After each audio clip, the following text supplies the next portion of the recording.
पाकिस्तान और दुनिया भर से लाखों देखने और सुनने वालों को शहीद अरशद शरीफ का सलाम।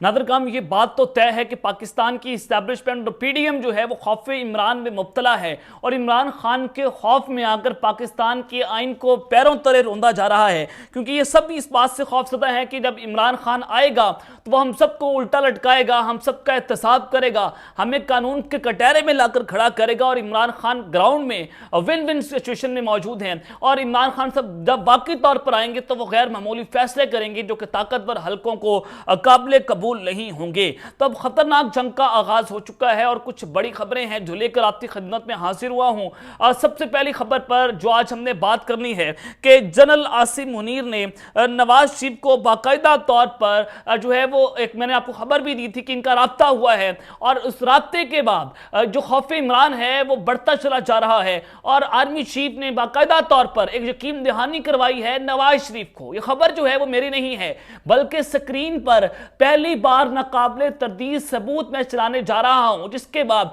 पाकिस्तान की इस्टेब्लिशमेंट और जो पीडीएम है एक हमाम में नहाती हुई पकड़ी गई है और सूरत हाल कहां पर जा रही है, क्योंकि एक नई जंग का आगाज हो चुका है। इस हवाले से बड़ी इंपॉर्टेंट डिटेल्स हैं जो मैंने आपके सामने रखनी है और गेम जो है वो बदलती चली जा रही है। दूसरी खबर पर जो आज हम बात करेंगे कि चांद रात एक मुबारक रात जिस तरह से कि बड़ी वारदात डाल दी गई है। जनरल आसिम मुनीर की तैनाती कलदम DGISI ने मुकम्मल कंट्रोल संभाल लिया है। अगले आर्मी चीफ कौन है, अंदर खाते क्या खेल हो रहा है, यह बहुत इंपॉर्टेंट हो चुका है।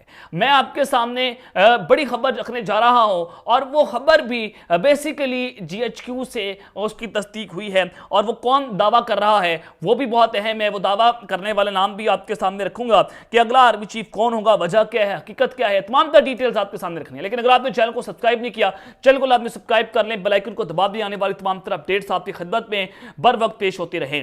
नादरकाम, खबरें शेयर करने से पहले जो सबसे ज्यादा अहम खबर है वो आप तक पहुंचा दूं कि चांद रात पर कई इलाकों में जलजले के झटके जो है वो महसूस किए गए हैं और खैबर पख्तूनख्वा के सवात रीजन में जलजले के झटकों के बायस ईद की तैयारियों में मसरूफ शहरियों में खौफ व हरास फैल गया है।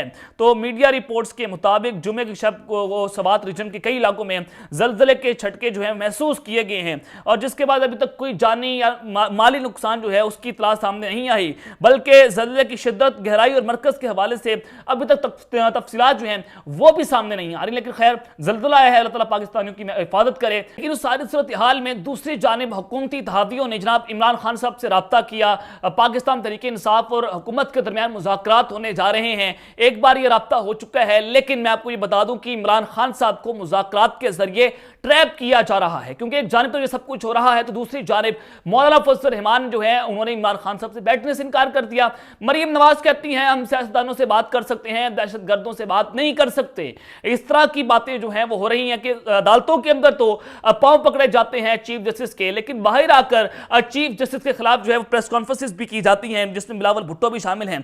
तो ये एक चीज तो बड़ी वाज़ेह है कि इमरान खान को ट्रक की बत्ती के पीछे लगाने की कोशिश कर रहे हैं, जिसमें पाकिस्तान तहरीक इंसाफ के कुछ बड़े रहनुमा भी शामिल हैं जो इमरान खान साहब को जो है वो गलत इंफॉर्मेशन प्रोवाइड कर रहे हैं। लेकिन उस सारी सूरत हाल में मैं आपको ये बता देता हूं कि 14 मई को गुजारने का एक पूरा प्लान तैयार किया गया है कि कैसे खान साहब को ट्रैप करना है, जिसमें पाकिस्तान की इस्टेब्लिशमेंट जो है वो शामिल है और जिसमें सिराजुल हक का बयान मैंने आपके सामने रखा पिछली वीडियो में कि सिराजुल हक के जरिए पाकिस्तान की इस्टेब्लिशमेंट ये बात कहलवाई है कि हम 14 मई के इंतखाबात को कबूल नहीं करेंगे अगर अदालत 14 मई के इंतखाबात का ऐलान करती है। ये इस्टेब्लिशमेंट ने खुल्लम खुल्ला ऐलान कर दिया।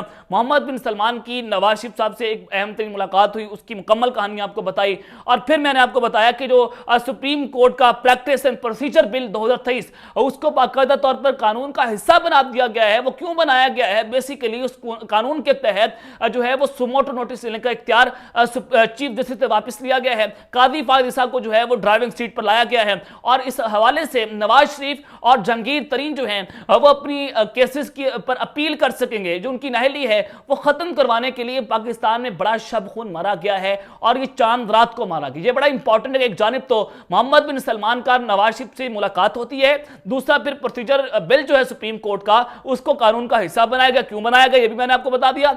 और तीसरा आपको मैं यहां पर जो खबर देना चाहता हूं, जो मैंने पिछली वीडियो में भी दी, जिस राय ने हमें बताया कि नवाज शरीफ ने न सिर्फ मोहम्मद बिन सलमान से मुलाकात की है, बल्कि मोहम्मद बिन सलमान ने पाकिस्तान में एक अहम शख्सियत से टेलीफोनिक राब्ता किया और उसी दौरान नवाज शरीफ ने बराह रास्त टेलीफोन पर पाकिस्तान में बैठी अहम शख्सियत से टेलीफोन पर बात की। भी मैंने खबर पिछली वीडियो में आपको दी। अब इसकी बाकायदा तौर पर तस्दीक हो चुकी है। ये 3 वाकयात जो हैं वो एक ही दिन में हुए हैं, यानी कि इस्टेब्लिशमेंट जो है वो हर तरह से नवाज शरीफ को सपोर्ट कर रही है। यही लंदन प्लान का हिस्सा है कि इमरान खान को पाकिस्तान की सियासत से बाहर निकालना है, नवाज शरीफ को पाकिस्तान की सियासत में लाना है, लेवल प्लेइंग फील्ड की बातें हो रही हैं। तो इस हवाले से यह भी कहा गया कि पाकिस्तान के आर्मी चीफ जो है इमरान खान को नापसंद करते हैं, एंटी इमरान है। मुनीफ फारूकों से बड़ा सब ने ये दावे किए और ये एक लंदन प्लान के तहत पाकिस्तान में एक बड़ा शबखून मारा गया है और उसकी तैयारियां हो रही हैं। 27 अप्रैल के बाद ये हालात मजीद तब्दील हो जाएंगे और इमरान खान के गिरश कंजा तंग होगा। अब एक जाने तो ये सब कुछ मैंने आपके सामने रखा, तो इस खबर की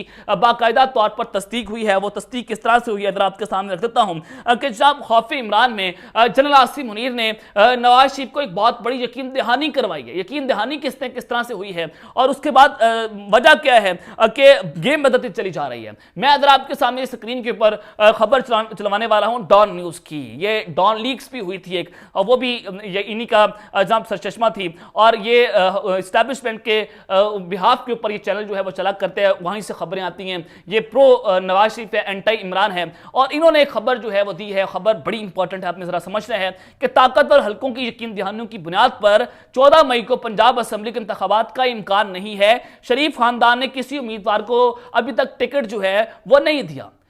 यह बड़ा इंपॉर्टेंट है कि नून लीग ने अभी किसी भी उम्मीदवार को टिकट ना देने का फैसला किया। क्यों नहीं किया? क्योंकि ताकतवर हल्कों ने कहा हुआ है कि आप जनाब टिकट ना दें, पाकिस्तान में 14 मई को इलेक्शन नहीं होंगे। पाकिस्तान की इस्टेब्लिशमेंट ने वादा किया है और डॉन अखबार की रिपोर्ट के मुताबिक इंतखाबी निशान के अलॉटमेंट के लिए इलेक्शन कमीशन पाकिस्तान में पार्टी टिकट जमा करवाने का आखिरी जुमेरात था और मुस्लिम नून के उम्मीदवारों की जानिब से पार्टी टिकट ना जमा करवाने का मतलब यह है कि अगर इंतखाबात होते हैं तो पार्टी के पास 2 रास्ते होंगे कि या तो इस अमल का बाइकआउट किया जाएगा या उम्मीदवारों को अपनी हिमायत के साथ आजादाना तौर पर इलेक्शन लड़ने के लिए कहा जाएगा।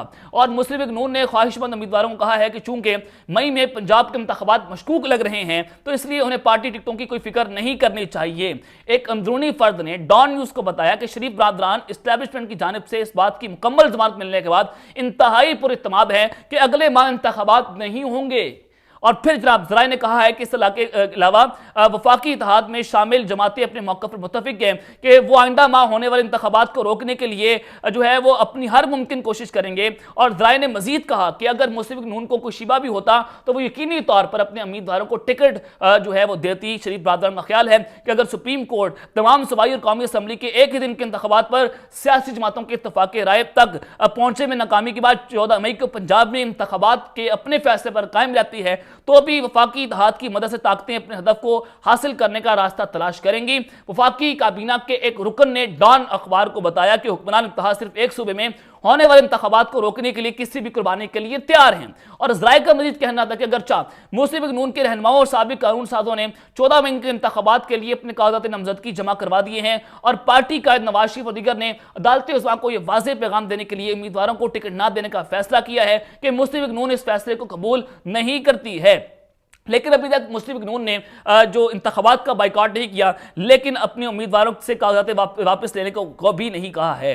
तो मैं ये आपको बड़ी खबर दे रहा हूँ, डॉन न्यूज़ ने इसको रिपोर्ट किया है। यानी कि इस्टेब्लिशमेंट को यकीन दहानी इस्टेब्लिशमेंट ने नवाज शरीफ को करवाई है और इस्टेब्लिशमेंट को इससे पहले आपने देखा कि DCI supreme court chief justice को मिलने जाते हैं। क्यों मिलने जाते हैं? कि जनाब आप इलेक्शन ना करवाएं। क्यों ना करवाएं? वो हिमायत में आए हैं PDM की और चीफ जस्टिस ने झुकने से इनकार कर दिया और फिर उस सारी सूरत हाल में वहां पर एस्टैब्लिशमेंट खुलकर सामने आई। और यहां पर डॉन अखबार ने कहा कि एस्टैब्लिशमेंट ने मुकम्मल तौर पर कहा कि आप बेफिक्र रहें, हम इलेक्शंस नहीं होने देंगे। तो ये यहां पर खेल खेला जा रहा है। लेकिन जनाब मैं आपको ये खबर देना चाहता हूं, सुहेल ब्लाइश जो हैं वो यहां पर ये खबर दे रहे हैं कि एस्टैब्लिशमेंट इस बहरान में हुकूमत के साथ खड़ी हुई है। इमरान खान को अपना तर्ज सियासत बदलना होगा। गुस्सा, इंतकाम और इक़्तिदार में आकर सियासी इंतकाम लेना, अगर ये डर है कि इमरान खान हमें लटका देगा तो कौन आपको हुकूमत देगा? यानी कि एस्टैब्लिशमेंट में डर और खौफ पाया जा रहा है कि इमरान खान जब वापस आएगा तो वह हम सबको रंदा फेरेगा, वह हम सबको सजाएं देगा। PDM की हुकूमत भी डरी हुई है, एस्टैब्लिशमेंट डरी हुई है, ताकत ताकतवर हल्के जो है वो डरे हुए हैं। असद तूर ने भी यहां पर खबर दी थी कि जब इमरान खान 2 तिहाई से आएगा,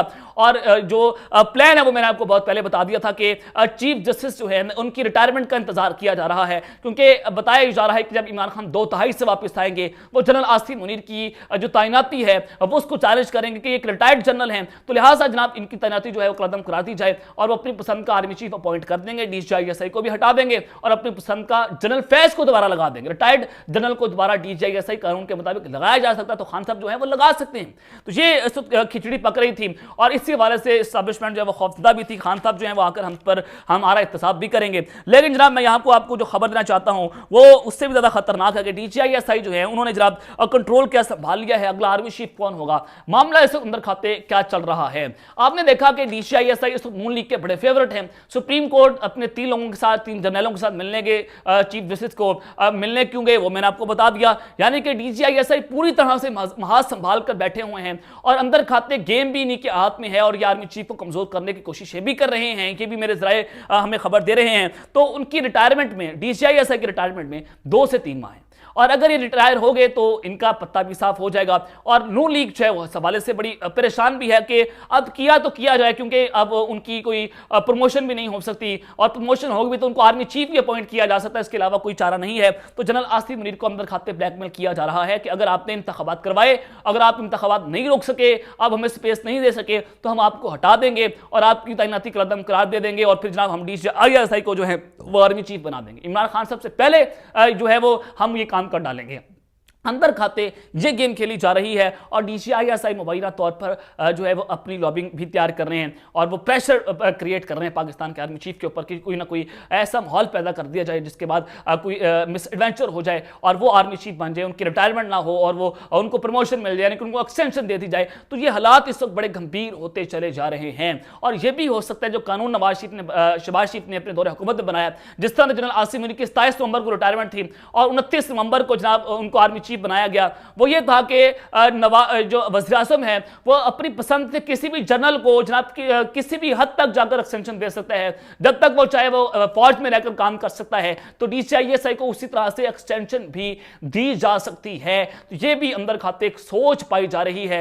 ये इस वक्त बड़ी घिनौनी सूरत हाल है कि आर्मी चीफ को ब्लैकमेल करके अपने हक में फैसले लिए जा रहे हैं और फिर सऊदी अरब से कॉलें करवाई जाती हैं अपने हक के अंदर। नवाज शरीफ वहां पर मुलाकातें कर रहे हैं और ये इस हालात इंतहाई कशीदा हैं। और एस्टैब्लिशमेंट के हवाले से सुहेल वड़ाई साहब ने कहा कि एस्टैब्लिशमेंट अगर इमरान खान साहब उनको यकीन दहानी करवा दें कि मैं आपके खिलाफ कुछ नहीं करूंगा तो इमरान खान अपना रास्ता साफ कर सकते हैं। और इस कॉन्फिडेंस के साथ ख्वाजा जो आसिफ हैं वो भी ये बात कर रहे हैं कि इलेक्शन के लिए 21 अरब के फंड्स हम जारी नहीं करेंगे, तो इन्हें अदालत का मामला हम बाद में देख लेंगे, देखी जाएगी, मुज़ाकरात पर अदालती डिक्टेशन नहीं लेंगे, मुज़ाकरात जो है उसका एजेंडा भी हम अपनी मर्जी से तय करेंगे और बात 2018 से शुरू होगी। ये जनाब आपने गौर करना है कि किस तरह से बदमाशी के ऊपर तुले हुए हैं। और बदमाशी क्यों है? इस वजह से है कि पाकिस्तान की एस्टैब्लिशमेंट ने इनको यकीन दहानी करवा दी है जनाब।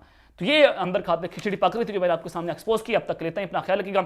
इस चैनल का आपने लाजमी ख्याल रखना है। अल्लाह के बाद पाकिस्तान जिंदाबाद।